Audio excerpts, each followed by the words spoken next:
Ya, kita langsung ke siapa nih Mari? Ini karena tadi melihat mahasiswa ketika iklan juga mereka berbisik-bisik ya.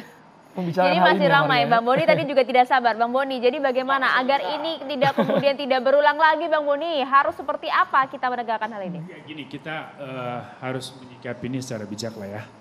Pertama sekali bahwa sebagai institusi memang ini berdampak, itu tidak bisa dipungkiri ya Bang ya. Kita tidak bisa lah berdusta kepada kesadaran publik bahwa institusi tercoreng di sini. Bahwa itu tindakan oknum pada wilayah pribadi dan dia tidak punya kesadaran bahwa wilayah publik dan pribadi melekat serentak dalam pribadi seorang pejabat publik, yaitu urusan problem dia. Tadi kata Bang Ruhut memang punya sejarah sakit, ya sudahlah, artinya memang ini mungkin efek dari sakitnya. Ya, artinya proses hukum pada yang bersangkutan, saya kira kepolisian perlu juga pertimbangkan prinsip keadilan restoratif. Ya, nah, tetapi sekali lagi jangan ini menjadi indikator untuk menjudge institusi. Karena BRIN saya lihat bukan soal setelah perubahan dari LIPI ke BRIN, tapi memang beberapa tahun terakhir perubahan kualitasnya kelihatan sekali Bu Irma. Saya beberapa kali kunjung diam-diam ke sana, mengamati kualitas perpustakaan, kajian yang mereka lakukan dalam bentuk brosur semacam semi paper itulah. Apa ya, semacam jurnal tapi mirip-mirip bukan. Ada macam-macam dan itu bagus kok. Hanya saja mungkin yang belum berubah itulah bukan soal BRIN, tetapi tradisi kita yang susah memisahkan intelektualisme yang murni berpikir dibangun di atas rasionalitas dengan aspek-aspek afeksional, perasaan, sentimen, ideologi. Itu semua bagi seorang yang intelek, cerdas, dia mampu memilah itu. Di ruang intelektual dia akan bertindak totally intelektual. Di ranah yang lain boleh dia bercampur-campur. Nah ini tradisi yang mungkin perlu kita bangun terus sebagai refleksi dari kasus ini. Tapi sekali lagi BRIN sudah banyak kemajuan. Jadi mohon publik juga jangan terlalu menjudge institusinya. Baik Bang Boni. Ya itu pesan sih kalau dari saya. Terima kasih. Kita langsung ke Ibu Irma. Iya, saya sepakat dengan apa yang disampaikan Prof. Suteki, kemudian Bang Boni, abang saya Bang Ruhut, kemudian Bang Alam, ya saya sepakat dengan itu semua bahwa saya lebih merasa lebih penting ketika misalnya jangan pernah hadap-hadapkan pemerintah dengan rakyat, itu satu.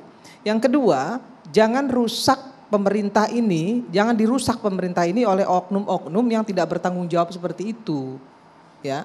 Nah maka kemudian saya ingin menyampaikan sekali lagi, jangan ngeles, perbaikilah gitu ya. Pemerintah itu orang-orang yang berada di dalam institusi itu nggak perlu ngeles, perbaiki gitu loh. Ini yang diinginkan masyarakat. Kalau kita ngeles cari pembenaran, nggak akan percaya masyarakat. Malu. Saya ini mantan jubir Jokowi Ma'ruf. Saya bertanggung jawab terhadap pemerintahan ini juga karena saya memilih Jokowi Ma'ruf. Kan begitu. Maka kemudian saya ingin menyampaikan sekali lagi kepada orang-orang yang berada di institusi pemerintah itu, perbaiki. Nggak usah ngeles-ngeles deh. Ya capek rakyat ngeles-ngeles terus. Terima kasih. Baik, Romo Beni. Romo silakan Romo. Ya menurut saya tugas intelektual itu adalah bagaimana dia menciptakan kesadaran bahwa ilmu pengetahuan itu bebas nilai. Ilmu pengetahuan itu berpihak pada nilai kemanusiaan dan kemajuan. Maka komitmen seorang intelektual adalah bagaimana dia mengembangkan dimensi etis, bagaimana dia menyumbangkan ilmu pengetahuan untuk kesejahteraan rakyat. Maka menjadi intelektual itu bukan intelektual tukang, tapi intelektual organik. Itu adalah intelektual punya kesadaran. Maka tanggung jawab seorang intelektual, dia tidak memanipulasi dan dia tidak membelokkan kebenaran hanya untuk kepentingan politik. Maka seorang intelektual itu punya tanggung jawab moralitas intelektualnya. Intelek sejati adalah yang menyumbangkan untuk kepentingan bangsa dan negara. Maka kita harus membedakan mana ranah institusi, mana ranah privat. Tetapi panggilan dari sejati adalah panggilan untuk membuat masyarakatnya menjadi cerdas, masyarakatnya menjadi sejahtera, dan membuat masyarakat itu memiliki pencerahan yang saya sebut oplarung itu. Romo Beni, agar masyarakat mendapatkan pencerahan dari mulai BPIP berdiri sampai sekarang, secara singkat saja, produk-produk dari BPIP yang betul-betul dirasakan oleh halayak, apa saja Romo Beni? Ya, pertama BPIP sudah menyusun ya buku pendidikan Pancasila mulai dari PAUD sampai perguruan tinggi. Pedoman untuk ASN, TNI, Polri. Terus BPIP juga sudah menyiapkan yang namanya pasukan pengibar bendera seleksi. Sekarang saya ada di Tanjung Pinang ini ada sekitar 25.000 anak-anak muda yang punya bakat luar biasa. Ini anak yang cerdas. Dan itu kita bina mereka sehingga mereka menjadi patriot bangsa. Kemudian banyak juga karya-karya kita yang kita bekerja kan kita selalu berdasarkan fakta dan data. Di BPIP ada Kiai Agil Sirot, dulu ada Buya Syafi'i, ada Prof. Mahfud dulu, ada Kiai Maruf Amin yang sekarang jadi wakil presiden. Itu tokoh-tokoh bangsa semua. Jadi kita sekarang sudah menyiapkan diri dan nanti Juli ini akan yaitu pendidikan Pancasila menjadi kurikulum wajib. Hampir reformasi 22 tahun pendidikan Pancasila hilang dan kita mengembalikan itu.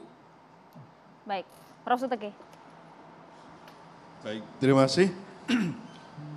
Atas kasus yang menimpa tadi ya di BRIN, terutama 2 orang oknum, kalau saya melihat ya tidak bisa saya lepaskan antara yang senior dan junior.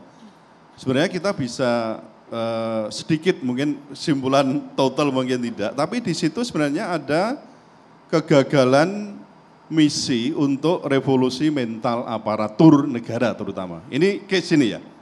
Nah, ketika misalnya ini dilanjutkan, mental-mental ya dalam tanda kutip, kalau yang di bawah ini kalau saya boleh ngomong agak kasar, ini kan membabi buta membela seniornya. Itu bisa mental-mental yang apakah mental penjilat, kemudian mental kalau gaya-gaya bahasanya itu kan gaya preman, ya premanisme. Atau dalam bahasa teori itu sebenarnya kalau sudah masuk, sudah mapan tapi kok masih menggunakan alat-alat ancaman semacam itu sudah disebut dengan stationary banditism.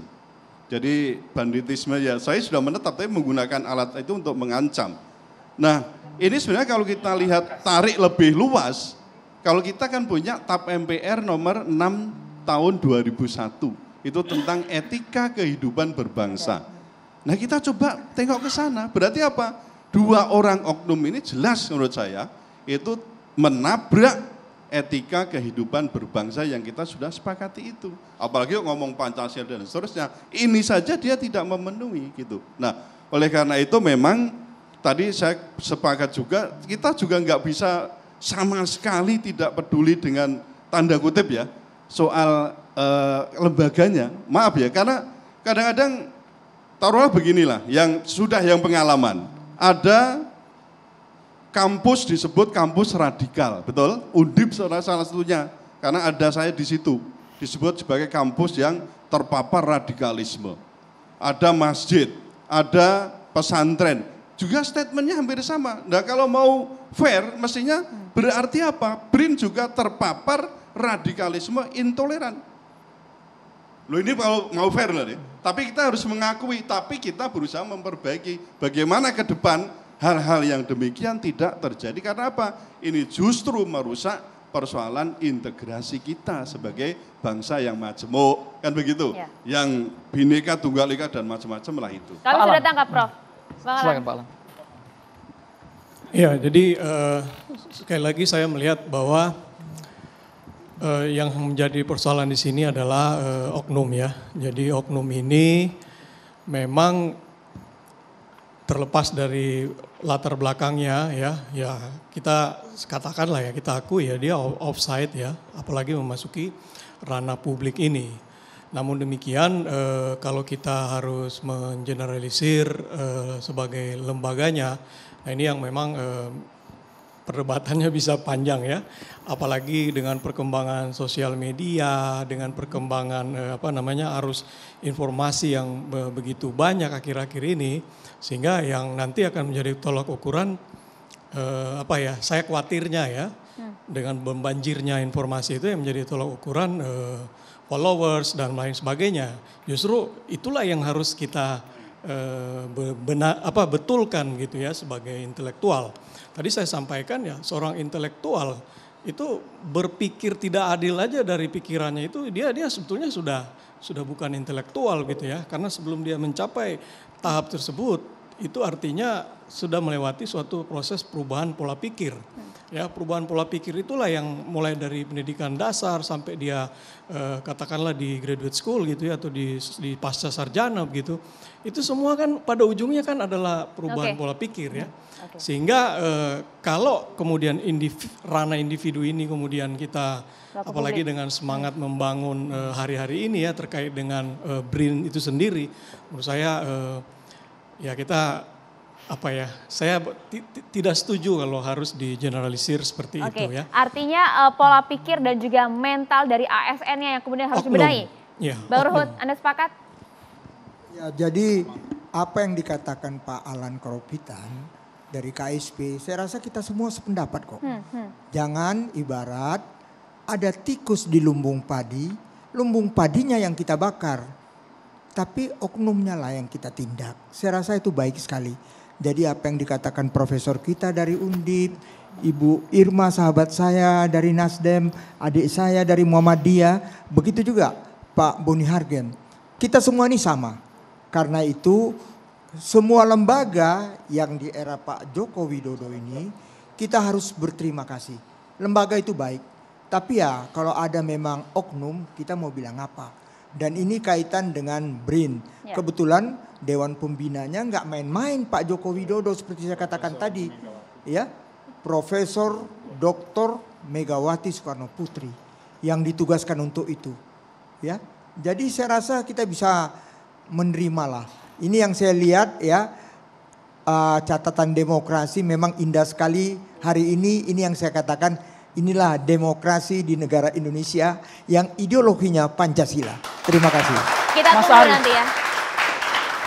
Agar tidak berulang apa yang masih diinginkan oleh IMM. Ya, pada dasarnya terkait APH ini karena sudah sebagai tersangka oleh Polri dan kemarin kami baca komentarnya dari Barreskrim Polri bahwasannya tidak menutup kemungkinan adanya tersangka lain dalam kasus ini dan itu sangat kami tunggu tentunya karena komentar dari APH ini merupakan terpancing dari komentar TD.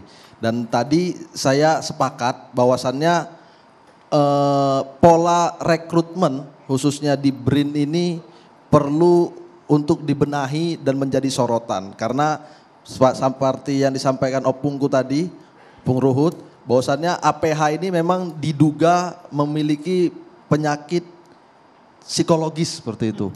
Kalau saya berupaya husnuzon bahwasannya ya ini masih diperiksa ya. Iya, dan berupaya berhusnuzon bahwasannya proses seleksi untuk menjadi ASN atau peneliti BRIN itu sangat ketat. Bagaimana mungkin orang yang terindikasi memiliki penyakit psikologis bisa diterima menjadi ASN di BRIN ini sendiri. Tentu ini juga merupakan PR dari pemerintah untuk membenahi lembaga-lembaga negara yang secara konsep mungkin baik, tetapi pada realisasi kenyataannya Bang, ada pernyataan-pernyataan yang sangat disayangkan. Kita tunggu bersama bagaimana pembenahan organisasinya. Bang Alan dicatat yang juga terakhir, jangan sampai perbedaan ini kan merupakan suatu ijtihad. Jangan sampai perbedaan penetapan Lebaran, Ramadan dianggap Muhammadiyah tidak taat kepada pemerintah.